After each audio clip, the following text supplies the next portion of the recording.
To, assalamu alaikum. Da dumi-duminta kan ta kwana ta zamto dumami. A yau dai Human Rights suka tattaka daga ƙwaryar garin Abuja zuwa ƙwaryar garin Kano domin shiga lamarin Aiysha Zaki da Sodili.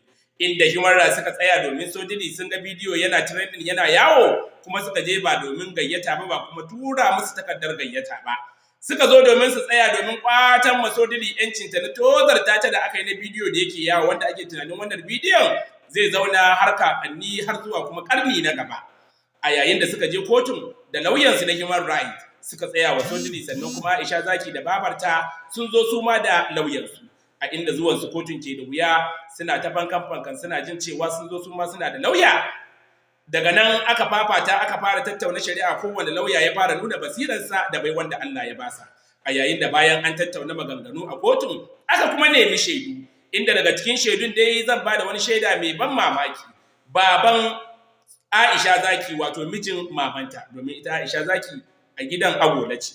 Bayan ya kira shi ya ba da shaida yake gaya wa mai girma mai shari'a cewa lallai babar Aiysha Zaki ita ta kira Sodili gida ta ƙara da cewa bayan sun kira Sodili gida kuma suka daki Sodili.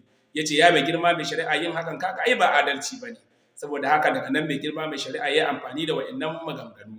Bayan ya yi amfani da wa'innan maganganu ya yanke hukuncin a ɗauki Aiysha Zaki da mamarta Murja Sani da kuma Nabila a garzaya da su zuwa gidan yari. A yanzu haka a daren yau suna gidan yari su saurari shari'a na gaba. A inda alƙalin kotun ya ƙara kada baki yake cewa ina Fa'iza, inda ita Sodili take cewa lallai yakin mai girma mai shari'a Fa'iza na yafe mata kuma ta yi bidiyo ta bani haƙuri. Mai girma mai shari'a ya ƙara da jaddadawa cewa lallai fa shi bai yadda ba sai fa an nemo ta kuma an kawo ta. A yayin da yake cewa a nemo ta koko a yi tracking ɗinta. Bincike dai ya nuna cewa ita Fa'iza ta gudu da ƙwaryar garin Kano ta gudu Abuja. ‘Yan leƙe-leƙe da ‘yan dube-dube sun dubo sun gano cewa tana Abuja tana kuma Zone 6. To jama'a, wannan dai ba mu san iya abin zai kaya ba.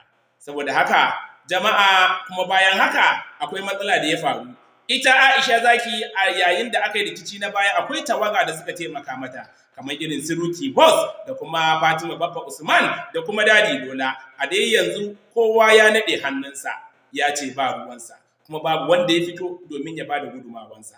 Don tunanin cewa Aiysha Zaki ta butulce musu bayan fitowar take da wuya ta zazzage su kuma ta haɗa hadda waɗanda suke ƙaunarta koko suke following ɗinta koko suke mata jajen murna a yayin da ta aikata wancan abin na baya.